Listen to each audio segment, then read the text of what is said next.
Reverend Beth has started last week a series on a book done by Dr. Gary Chapman entitled 5 Love Languages. And I was going to hold it up, but I forgot my prop. So anyway, Dr. Gary Chapman tells us that we all experience love and express love in one of 5 different ways. And he calls these the 5 love languages.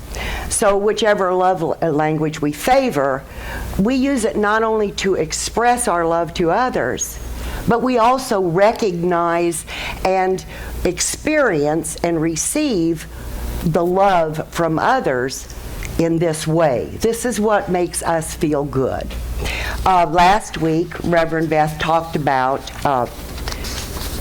words of affirmation. And just for a quick review, words of affirmation can be in the form of compliments, encouragement, kind words, and praise. So, let me start with a story.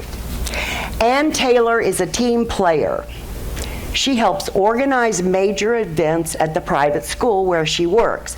Now, her official position is Director of Admissions, but everyone knows that Ann is the lead person for the annual fundraiser and the alumni weekend. She does an excellent job of overseeing a large group of volunteers. And Ann enjoys hanging out, so to speak, with her colleagues after the job is completed. And she says, in explanation, she says, I feel that we all need to celebrate together. So she initiated something where after they've cleaned up after the event, they all go out for ice cream sundae. And it's something that all of the volunteers now anticipate and look forward to. She wants her team to feel appreciated, and this is her way of expressing appreciation. So, since I named those love expressions, what one do you believe Ann is showing? And if you need to cheat, look on your bulletin. What are they? Where's your bulletin? Quality time, yeah. That's right. So here's another scenario. Imagine you had the whole afternoon to spend with Jesus. What would you do? Yeah, ooh. Take him to a wedding. I'll take him to a wedding. Okay, Maggie. So would you schedule more than an afternoon with him? Would it take a lot of work for you to clear your calendar? No. What kind of preparations would be needed in order to enjoy quality time with Jesus? Today we're going to talk about 2 women who had that opportunity. Jesus was coming to their house.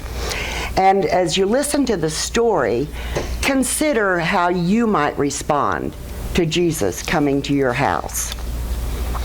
Now they went their way, and he entered a certain village where a woman named Martha welcomed him into her home. She had a sister named Mary who sat at the Lord's feet and listened to what he was saying. But Martha was distracted by her many tasks, so she came to him and she said, Lord, do you not care that my sister has left me to do all the work? Tell her then to help me. However, Jesus answered, Martha, Martha, you are worried and distracted about many things, but there is only need of one thing. Mary has chosen the better part, and that will not be taken from her. So, are you a Mary or are you a Martha? And for guys, are you a Marvin or a Mark, in case you can't think of yourselves as Mary or Martha? So, of course, I'm not talking about names, right? I'm talking about tendencies. So, do you have a Mary Marvin tendency to spend quality time with the one you love? Or do you have a Martha-Mark tendency to, kind of be distracted by the tasks at hand? Now, it's not bad to be a Martha.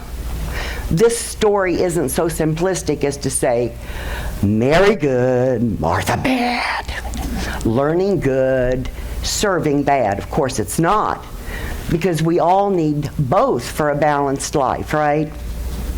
But there's something that caused Martha to get off track. And the word is repeated several times in the story. But Martha was distracted by all the preparations that had to be made. So obviously that word is distracted.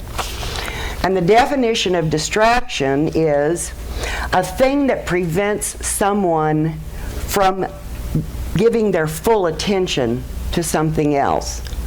Or it can also be defined as extreme agitation of the mind and emotions. And I think we've all felt that, haven't we? How many of us have gotten so distracted by our doing that we forgot about just being? I've done that, yeah. I think we all have. So we need to be more present in the moment and be aware of what's going on right now. That helps us focus our attention and not be distracted. Martha got distracted and forgot about the main reason, that she was actually serving. And we can also see that for Mary, quality time was her love language, wasn't it? Martha's love language probably was acts of service. And that's going to be talked about later in this series. So let's take a look at quantity time and quality time. Dr. Chapman says, quality time does not mean we must spend every moment gazing in the other person's eyes, like the teenagers do, right?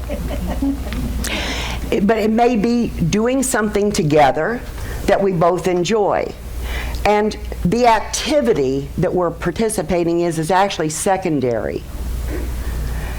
It's only a means of creating that feeling of togetherness. The important thing is that we are involved in the person. We're making an emotional connection with them. So obviously there's a difference between quantity time and quality time. And to give you another example of quantity time, you put in the time, you're in the same room, but neither of you are focused on each other, right? So you're not really together when you have that quantity time. One could be watching a football game and the other one would be on the computer, and for me I'd be the one on the computer, okay? Or one could be flipping through a magazine or reading a newspaper, and the other one could be doing a chore or doing a project of some sort. So there's nothing wrong with quantity time, but it doesn't convey the same message, does it? Quality time means not being distracted by other things. Quality time can be as much doing with as being with. You can actually do things like play board games or cards, go on a walk, clean out the garage. Well, I wish somebody'd come together with me on that. Or even volunteering as our first example. So the important thing to do that together time, that quality time, is to find out what matters to the other person, the one you want to share quality time with. Find out what that is, and then carve out the time to do that particular activity. The time together, in this way, the time that we spend together shows our commitment and our love to the other person. Just like in the first example of Anne. Now, they spent a lot of quantity time setting up for the event, working through the event, cleaning up after the event. But the quality time That was spent whenever they went to get ice cream. That was the time that they could just concentrate on each other. They didn't have to worry about anything else. Got to know each other. Got to share things. Mary spent quality time with Jesus. She sat listening to his words, and that seemed to be what mattered to him at the time. Whereas Martha didn't take the time out to find what was the most important thing for Jesus. Mary was focused on Jesus, and Martha obviously was focused on being a good hostess. So what is quality time? Quality time is when you give someone your undivided attention. Quality time has to do with focused attention. Quality time says you are most important right now. So how would you know if quality time is your spouse's or your child's or your friend's language of love? Well, if it is, you might hear them say, "We don't spend enough time together." You see, their emotional need is not being met. "We never see each other. We ought to get together more often." Or maybe saying our relationship is going a little dry. Now, when they say we never see each other, the guy's response could be, well, what do you mean? We just spent the whole afternoon watching football. I mean, wasn't that together? And the gal might say, well, we just went to the art and craft fair. Didn't we have a good time? Yeah. Well, if you're hearing this kind of thing, you can tune in now and say, oh, it's a difference. It's quantity time we've been spending. We need to spend a little quality time. I'm going to make a point to have that quality time. Find out what would mean quality time to that person and do it with them. In an uninterrupted, focused manner so that you can connect on an emotional level. Now, you may already be doing things together, and that's great. But just remember, the emphasis, the focus should be on the two of you, or however many the you is, rather than what's going on, what you're doing. So it's the who, not the what. And connecting at an emotional level is truly one of the most important things that we can do to develop our relationships. It's true for friends, it's true for families, and it's also true for us here at Unity of Melbourne. That's why it's important, and we ask that you take a class, like Maggie's going to be doing a class coming up, or stay for the adult conversation group that we have every Sunday, well, generally every Sunday after church, where we sit and just share with each other. And who knows what might come up. Where's Darren? You're not allowed to come today because you're too wild. There are many opportunities. And also, now that you reminded me, Maggie, we do have chaplain training coming up. So she's going to do a prayer class. Being a chaplain is a wonderful way to connect with people. I have been one. There's nothing like being with someone and praying with them. That's a great connection. And it's spending quality time. That's right. You understand it. Getting right to that. Thank you. So if it's true for us on a human level, it's obviously true on a spiritual level, isn't it? Mm-hmm. So the time that we spend connecting with God in prayer and meditation, that's a good time for us to spend quality time.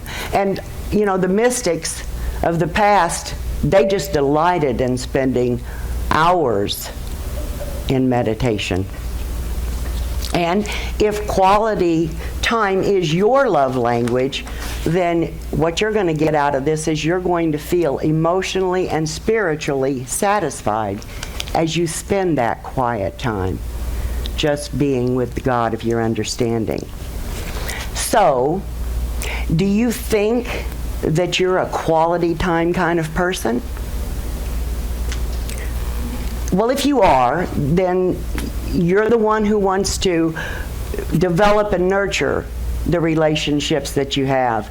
You want to help those personal relationships grow by spending quality time with them. And you may have to take the initiative here to do this. And what do we know if we've been coming here for a while? Who's responsible for our happiness? Right. Thus, if you need something, you need to say, hey, let's do so-and-so. Now, whenever we're having that quality time, communication is a big part of it, isn't it? And part of communication, in fact, I would say 3/4 of communication is listening. 1/4 is talking. So, whether spending quality time is your love language or not, there are 5 listening techniques that Dr. Chapman gave us that can help us be sure that even if we have a little quantity time, we're still making the most of it because we are listening well. So the thing about it is, it doesn't matter whether the people that we're dealing with, whether that's their love language or not, it's going to make them feel really special. And for those who it is, obviously it's going to make them feel loved, isn't it? So here they go. Here's the 5 listening techniques. Maintain eye contact. There's nothing that says I care like connecting with your eyes. And also it kind of keeps you from having your mind wander. So it's a cheat or two. Now there are two more things that have to do with this. Let me do number 2. Number 2 is don't try to do something else while you're listening to someone. Doesn't work, does it? No multitasking, because we don't do it well anyway. And how many of us have actually tried to communicate with someone and they're going, I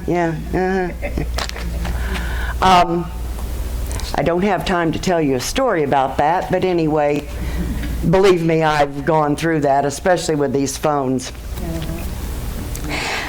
Okay, so then the next 2, 3, and 4 are kind of connected.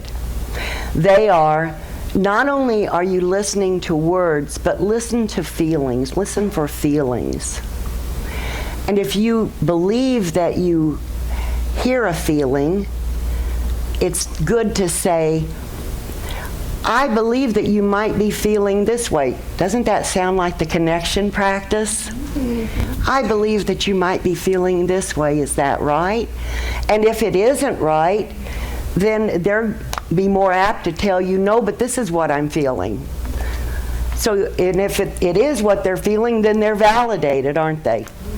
Also, watch for body language, because we all know that you can say one thing, but you do something, something else. Like, there's nothing like, okay, yeah, it's all right. I don't really care.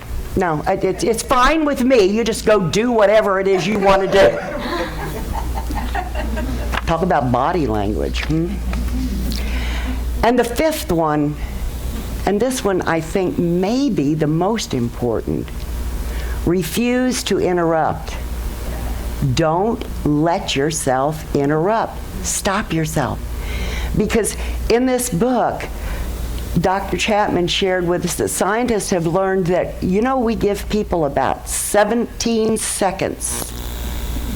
And then we start thinking about, what do I want to say? What do I? Well, I can. I'm going to defend myself. And here we are in our heads, just going around. We're concocting whatever it is that we want to bless them with, and we've totally forgotten about how to listen to someone else.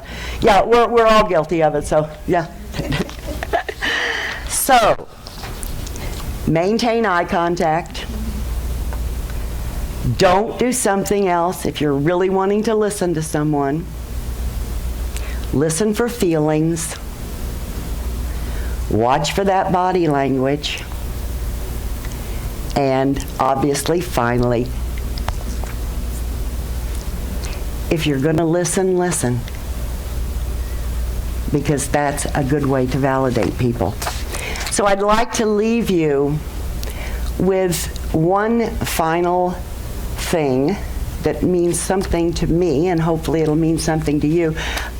Remember One Day at a Time? I used to love that show. There was a superintendent of the building, and I cannot remember what his name is. But anyway, he used to say, always remember and never forget. And then he would come up with something wonderful. Yeah, so you can't think of it either. Yeah, Snyder. Always remember and never forget. So guys, always remember and never forget. The quantity of time that you have is not nearly as important as the quality of time that you give.